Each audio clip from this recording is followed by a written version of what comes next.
My name is Savannah Mercer.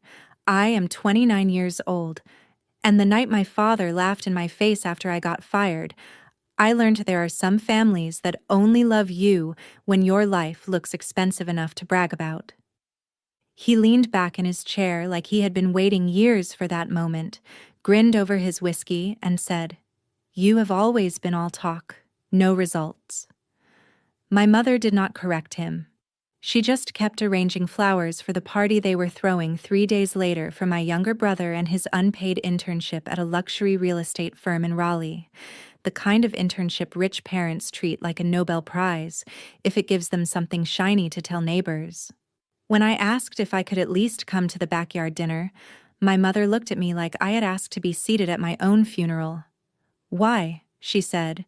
"So you can sulk in the corner and remind everyone what failure looks like." My brother laughed before I could answer. "I earned this. You earned nothing but pity and shame." I did not cry. That would have made them feel powerful. I just smiled and said, "You will regret this celebration one day." My father actually clapped once, slow and mocking, like I had performed a little drama for his entertainment. 5 months later, they were standing on the same porch they once told me to get off, crying into the dark, calling me every night because the one daughter they had called useless was the only reason their lives had still been working.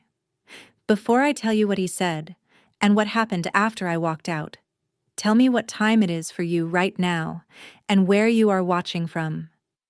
I am curious to see how far this story will travel. People always assume revenge begins with rage, but mine started with inventory. Not emotional inventory, functional inventory.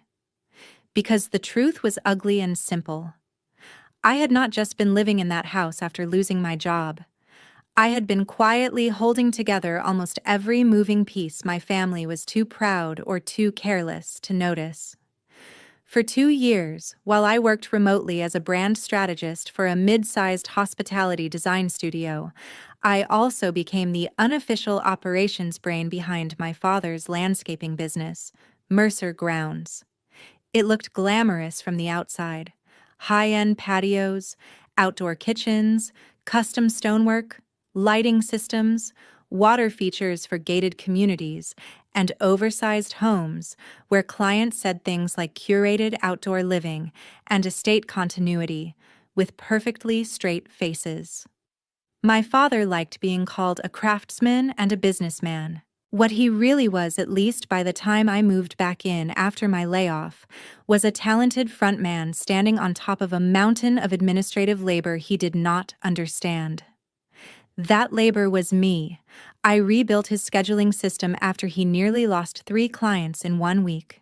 I color-coded crew routes, negotiated delivery windows, flagged permit deadlines, chased unpaid invoices, wrote client apology emails, corrected estimates, updated insurance documents, and quietly created a private file on every high-maintenance customer so the crews would know who demanded extra edging, who tipped well, who lied to get discounts, and who needed to be called before noon because they treated any afternoon call like a personal insult.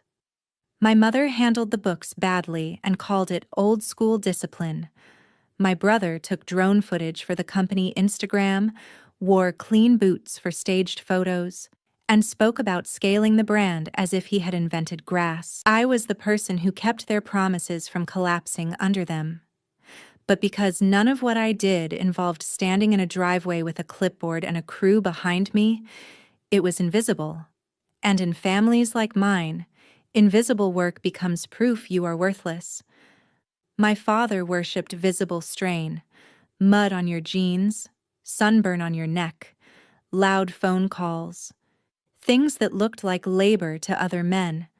If you worked on a laptop, he thought you were pretending. If your value could not be shown off to his golfing clients, he dismissed it as fluff. He used that word often. Fluff. Branding was fluff.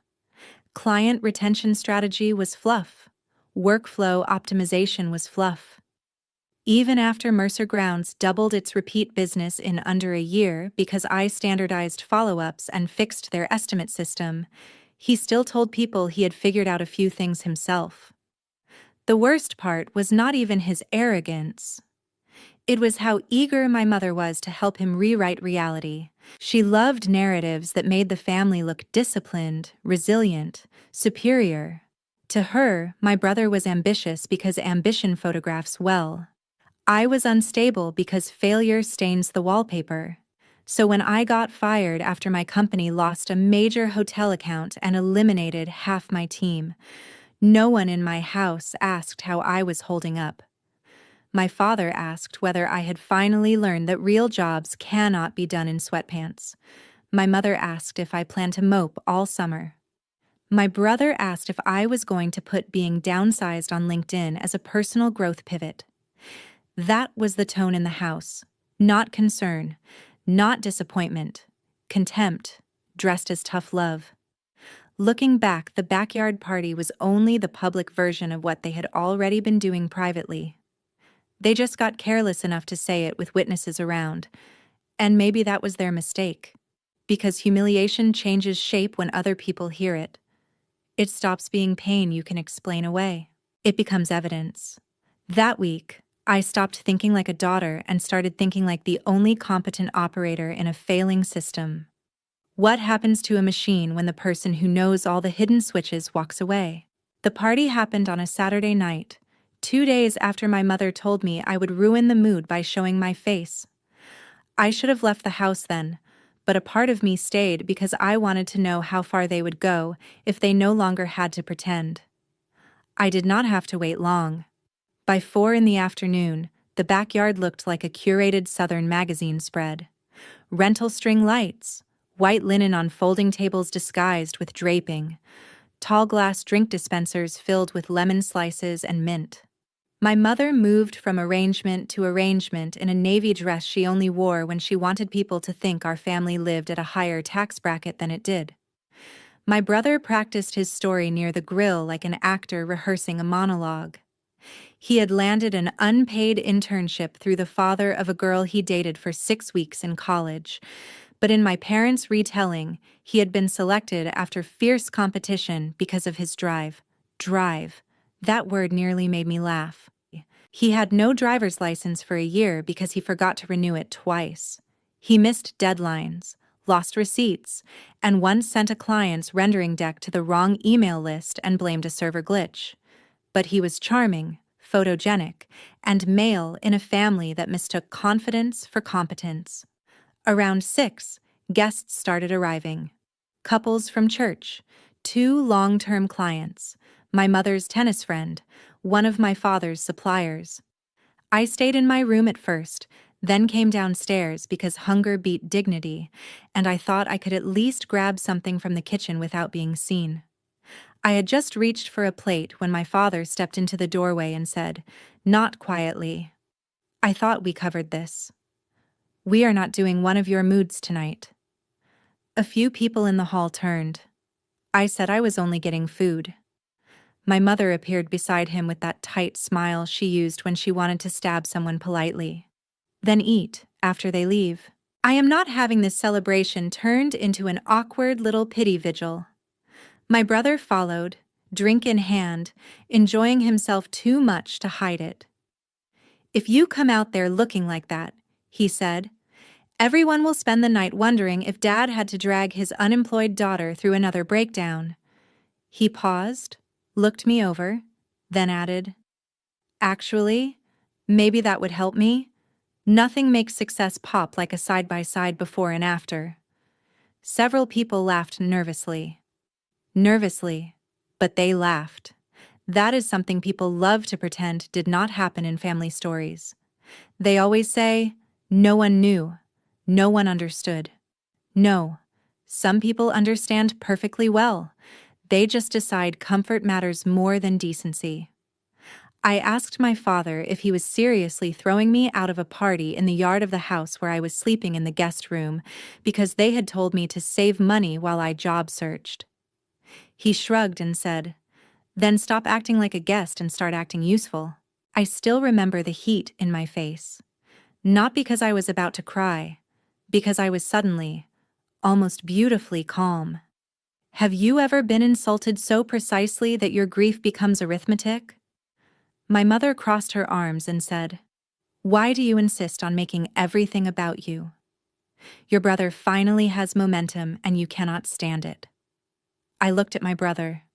He smirked exactly the way the hook promised he would, with the lazy cruelty of someone who has never once feared being unloved in his own home. "I earned this," he said. "You earned nothing but pity and shame." And that was the moment. Not when they barred me from the yard, not when the guests stared, not even when my father opened the back door with a little theatrical flourish like he was inviting me to exit a stage. The moment was hearing my brother say shame so easily, as if he had borrowed my father's mouth. I smiled because anger would have fed them. I said, "You will regret this celebration one day." Then I walked out through the side gate, across the driveway, and sat in my car without turning it on. From there, I could hear the clink of glasses and the fake laughter and a toast my father gave about discipline, grit, and knowing which children would rise when life got hard. Do you know what I did next?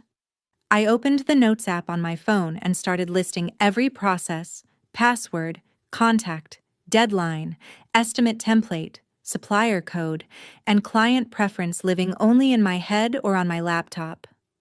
Not because I wanted revenge in some dramatic movie way, because I wanted clarity.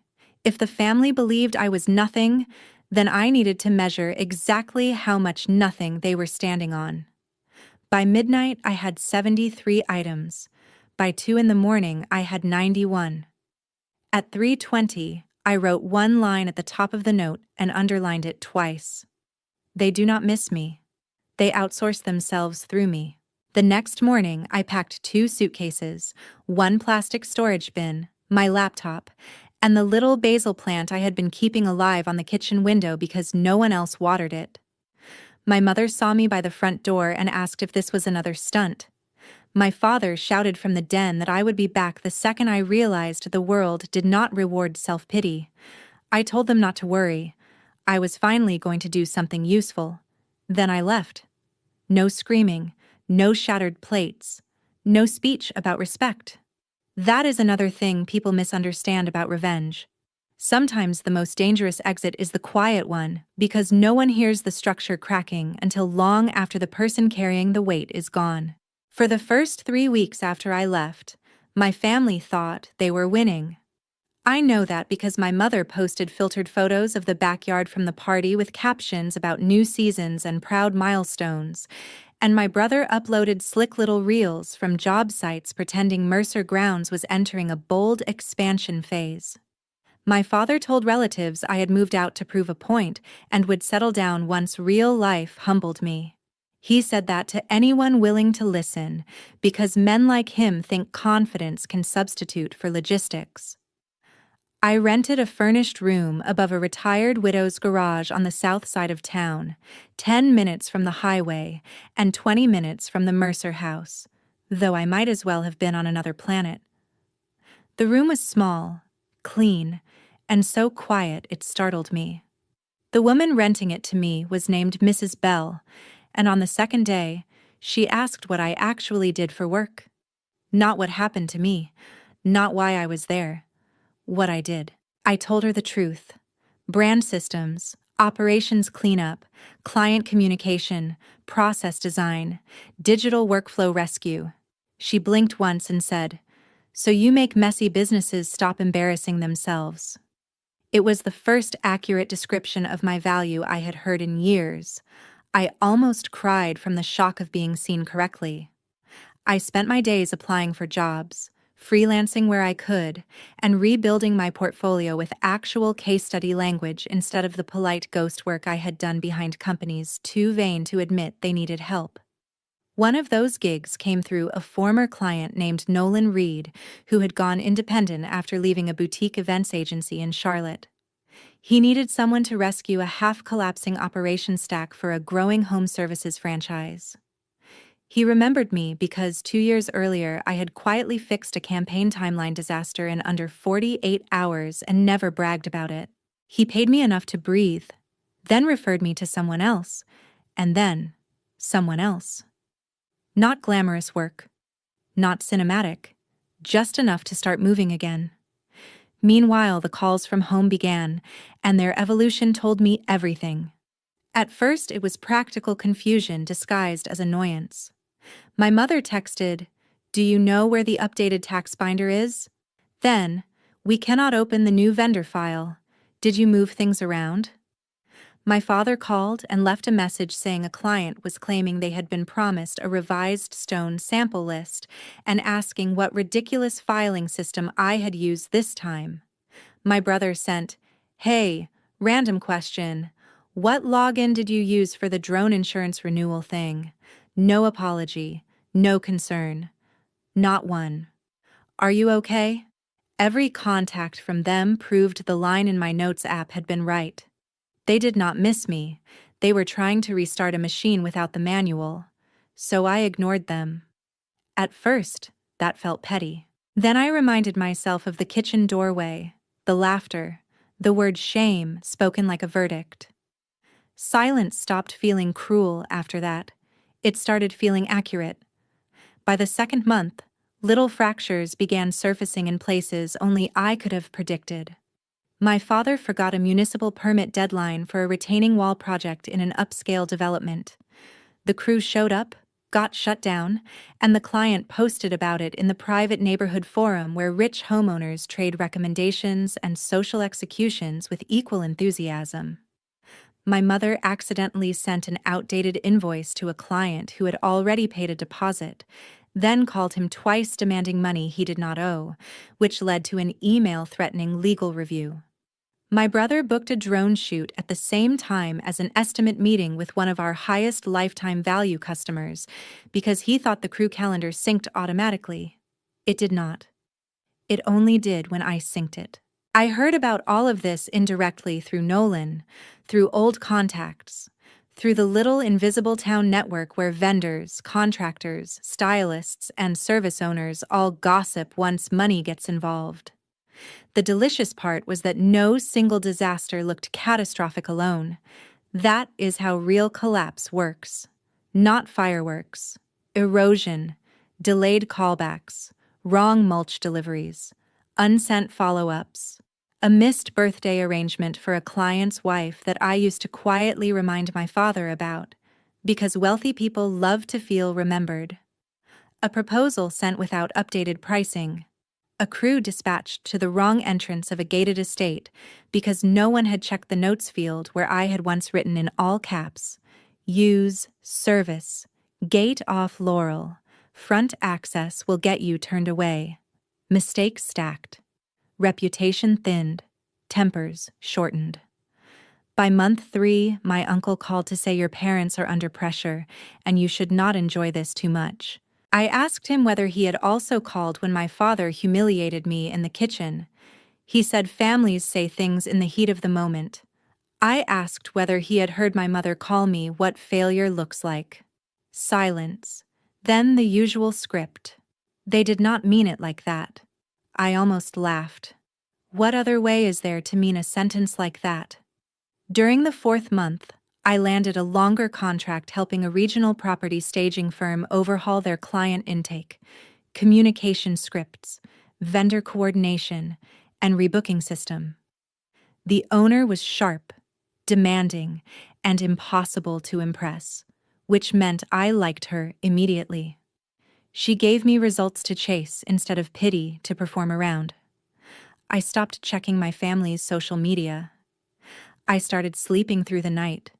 But the calls kept coming, more frequent now, later in the evening, carrying a new note underneath the irritation. Fear. Once, near 11:30, my father left a voicemail that lasted 19 seconds. "Just call me back. This is not funny anymore." That line sat in my phone like a medal. Not because I enjoyed hearing him unravel, because for the first time in my life, he had said what he always believed without dressing it up. My role was to solve his problems. If I was not doing that, I was being difficult. The thing he had not understood yet was that the world had finally given me something his house never did. Distance enough to decide that my usefulness belonged to me. The real collapse started with the Bell account. Though at the time my family did not understand why losing one client would frighten them more than losing 3 smaller jobs. Victoria Bell was not just wealthy. She was connected in the way that matters inside affluent suburbs: garden clubs, charity boards, private school committees, architectural review circles, all those neat little kingdoms where women with excellent teeth and very soft voices determine which businesses thrive and which never get invited back. Her estate had been one of Mercer Grounds' showpieces for almost 3 years, and that was no accident. I had built that relationship from scratch after a miserable first consultation where my father talked over her, ignored her sightline concerns, and almost lost the bid by calling one of her ideas fussy. I stayed up until 2 that night, rewriting the proposal to sound bespoke, elegant, and responsive instead of expensive and defensive. I added a phased maintenance structure, a visual service calendar, and one deeply strategic sentence about preserving the property's event readiness year-round. She signed the next morning.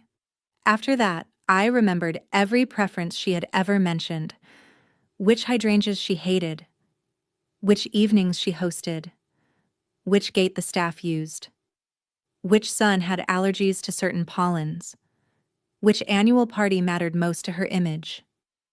My family thought they had won her because my father knew stone and my brother took pretty aerial footage. No, they had kept her because I treated reputation like horticulture. You maintain it constantly or it dies in one dry week.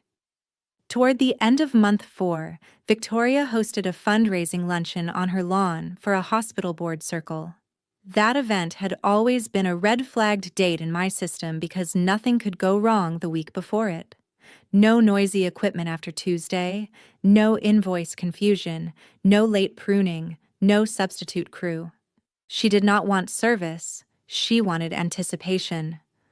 My family forgot, or rather, they never knew.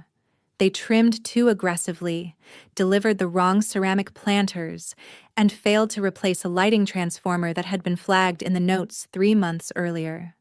On the morning of the luncheon, 2 path lights were dead. A hedge line looked ragged on one side, and one of the imported pots my mother insisted on buying to save time had a hairline crack visible from the terrace steps. Victoria called my father. He argued. That was mistake 1. Then my mother emailed a tone-deaf apology from the generic company address with the wrong event name in the second paragraph. Mistake 2. Then my brother, in a fit of startup genius, posted drone footage from the property anyway because the lawn still looked expensive from above. Victoria saw it before guests arrived. Mistake 3. By evening, she had terminated the account, demanded partial reimbursement, and made it known within her circle that Mercer Grounds had become disorganized, arrogant, and unreliable. In another family, that might have stayed a business problem. In mine, it became blood. Because Victoria Bell had quietly referred 6 top-tier clients over the years, and 3 of them were already on edge from recent mistakes. Once she turned, they started reevaluating everything. 2 paused renewals. 1 canceled a new hardscape consultation. A builder who used Mercer Grounds for premium model homes asked for documentation my father could not find because I had built the file structure and he had mocked it instead of learning it. Suddenly, the company that had looked solid from the street was gasping behind the fence. That was when the nightly calls shifted from irritated to desperate. My mother started leaving voicemails with my full first and middle name, the tone women use when they want guilt to do what love no longer can. Savannah Claire, please call home. Your father is under a lot of stress. This is still your family. My brother stopped pretending he was above it. He sent messages at 1 a.m. asking where certain client notes were, whether I still had archived estimates, whether I could just talk him through how I used to handle premium account touchpoints. He actually wrote that phrase. Premium account touchpoints. The same brother who used to call my work fluff was now choking on my vocabulary. The satisfaction of that should have felt simple. It did not. Because every message also carried a shadow I hated admitting. They still were not sorry about me. They were sorry about consequences. The distinction matters. It is the moral spine of stories like this. A parent can cry and still not repent. A sibling can panic and still not understand. People mistake distress for transformation all the time. I refused to. Then came the dinner invitation. Not from my father. He was too proud. From my mother, who texted that she wanted to talk calmly and clear the air over a meal at one of my favorite places. That phrase almost made me put my phone down. My favorite place. She had spent years rolling her eyes at that little Italian restaurant because she thought handmade pasta portions were too small for the price. Now suddenly it was a bridge. I went. Not because I missed them, but because revenge stories become thin if the protagonist never tests the emotional ground. I wanted to know whether there was any person underneath the panic. My mother arrived first in pearl earrings and controlled concern. My father came 2 minutes later, looking older around the mouth. My brother arrived last, phone in hand, already irritated. No one hugged me. No one said I looked well. They opened with weather, traffic, nonsense. Then my father set his menu down and got to the point. We need access to the client systems you built. Need. Not ask. Not apologize. Need. I watched him as I took a sip of water. His face was tight with humiliation, but beneath that was the same old entitlement, polished thinner now by fear.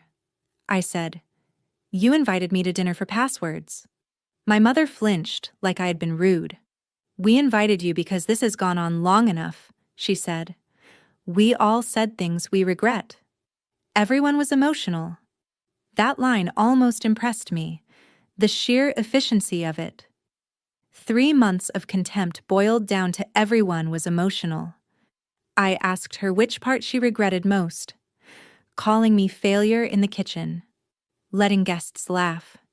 Telling people I was unstable after I left. She went still. My brother jumped in because he always mistook speed for intelligence. Are we seriously doing a courtroom thing right now? We are under pressure. Dad could lose the Bell referral chain completely. If you have any loyalty at all, you will help. Loyalty. There it was. The sacred word families weaponize when love has become inconvenient. I looked at him and asked the one question I had saved for exactly this kind of moment. If I had come here tonight, broke, unemployed, and unable to help you, would any of you still be sitting at this table? No one answered. That silence was the only honest thing any of them gave me all year. My father finally muttered that I was making this personal. I leaned forward and said, "It became personal when you laughed. It became permanent when you made me the family joke." Then I stood, paid for my own drink, and left them with the check. My phone rang twice before I got to my car. I did not answer. On the drive home I felt shaky, but not from guilt. From confirmation. Sometimes closure is not forgiveness. Sometimes closure is hearing the same people fail one final test so cleanly that your doubt dies on the spot. By month 5, my life had become something I would not have believed possible back in the guest room at my parents' house. Not glamorous, not cinematic, but mine. Nolan brought me onto a more permanent consulting track with 2 home service firms and a staging company, and one of those owners referred me to a boutique outdoor design studio trying to modernize their entire client experience. The irony was almost too sharp. I went from being mocked as decorative and impractical to being paid specifically because I understood how beautiful businesses fail when their systems are ugly. I rented a small townhouse on the edge of an older neighborhood with mature trees and uneven sidewalks. The kind of place young families and careful divorcees move into when they want peace more than prestige. It was not next door to my parents, but it was inside the same zip code, close enough that word would travel, which mattered in a town like ours where information reaches front porches faster than weather warnings. The move that left them crying was not one dramatic act. It was 3 precise decisions made within 10 days. First, I accepted an offer from a regional competitor of Mercer Grounds, a company called Alder Ridge Outdoor, to become Director of Client Systems and Brand Operations. They were not trying to steal my father's clients. They simply understood something he never did. A service business at the upper end lives or dies by trust choreography. They wanted someone who could map every fragile step between first impression and repeat contract. I could do that in my sleep. Second, I allowed my name to appear publicly on their relaunch materials, not in a flashy way, but clearly enough that people in town would connect it. Savannah Mercer joins Alder Ridge Outdoor to lead premium client experience and operations strategy. Third, and this was the piece that truly broke my family, I helped Alder Ridge secure a pilot beautification partnership with the Homeowners Association in the very development where my parents had once been praised for their work. It was all legal, all ethical, all earned. But in small-town family politics, nothing wounds more deeply than watching the person you dismissed become the reason others stop calling you first. The first night the announcement circulated, my mother called 6 times. My father called twice. My brother sent a message that just said, "Wow, so that is what this is really about." I stared at that one for a long time because it revealed him perfectly. Even now, he could not imagine I had built something for myself. He had to believe I had built it at them. People like him can understand retaliation more easily than independence. The calls intensified after Alder Ridge quietly won 2 consultations that had originally been intended for Mercer Grounds.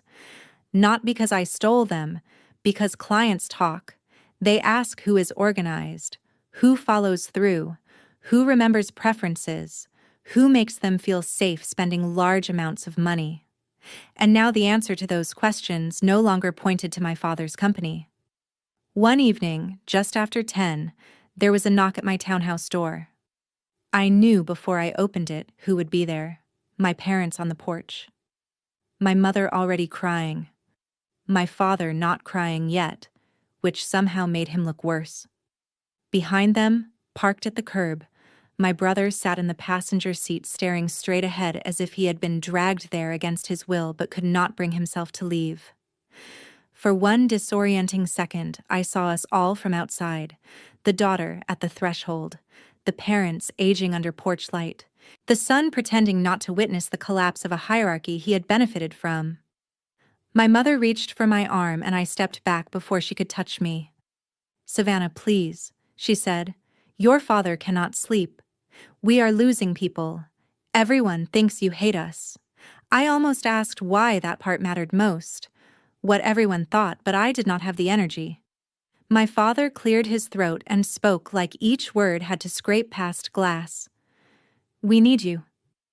There it was, the line from the hook, stripped of performance and made pitiful by necessity. "Please, we need you more than ever. Not we were wrong, not we hurt you. Need again, always, need." I asked them both a question I had rehearsed in my head for weeks without realizing it. When I lost my job, what exactly did you think would happen to me if you pushed me out? They said nothing. My mother cried harder.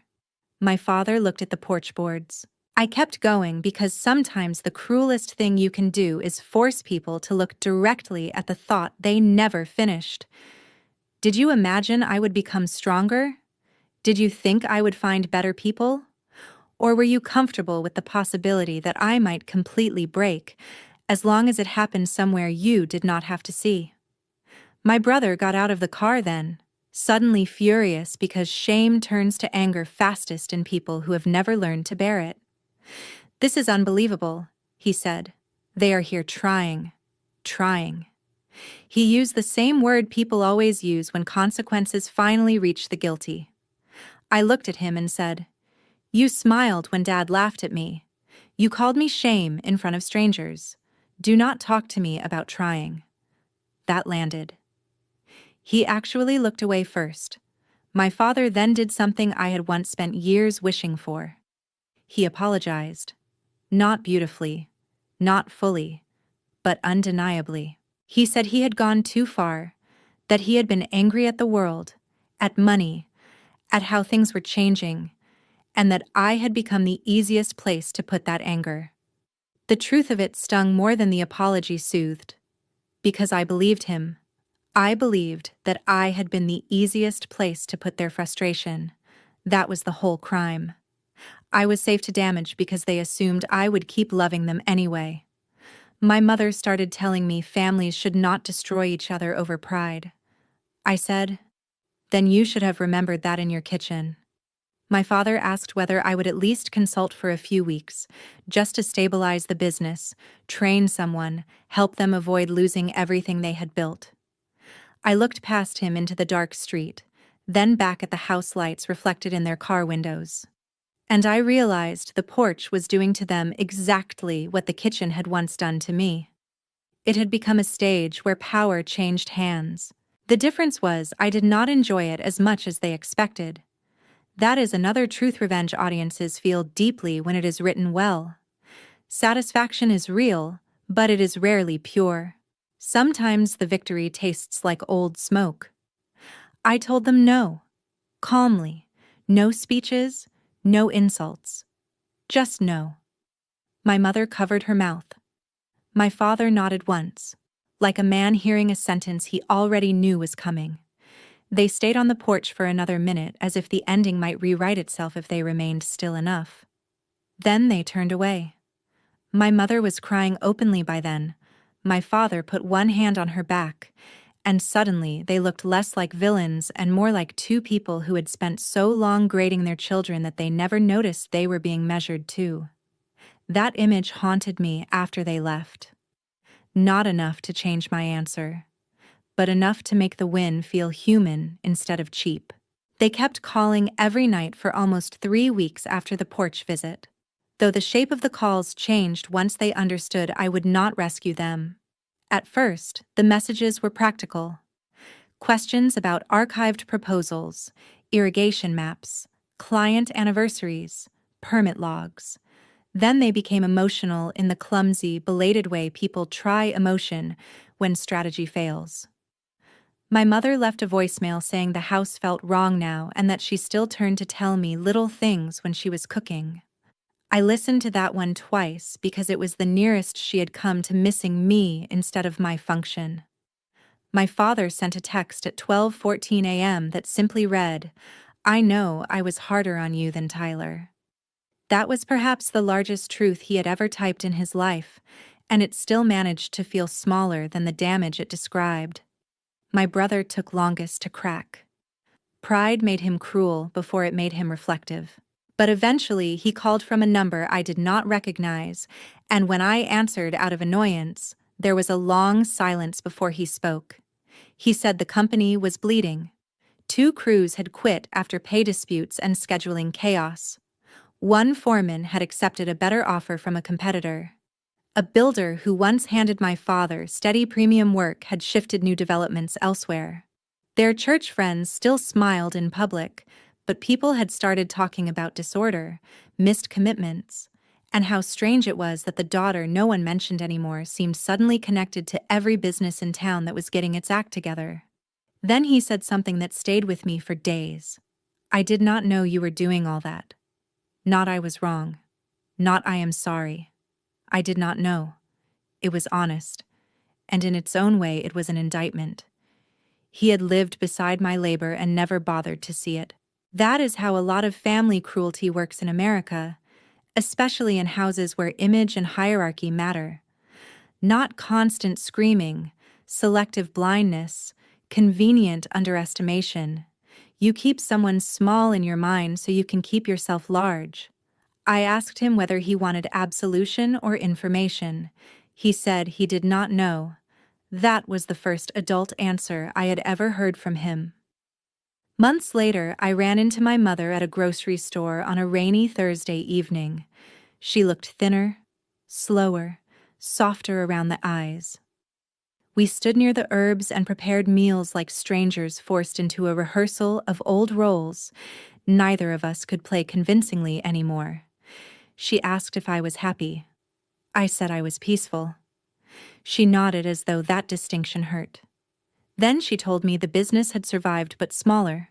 My father had sold 2 trucks, cut expansion plans, and taken on a partner with better operations discipline because, as she put it, he finally understands he cannot just bark and expect systems to appear.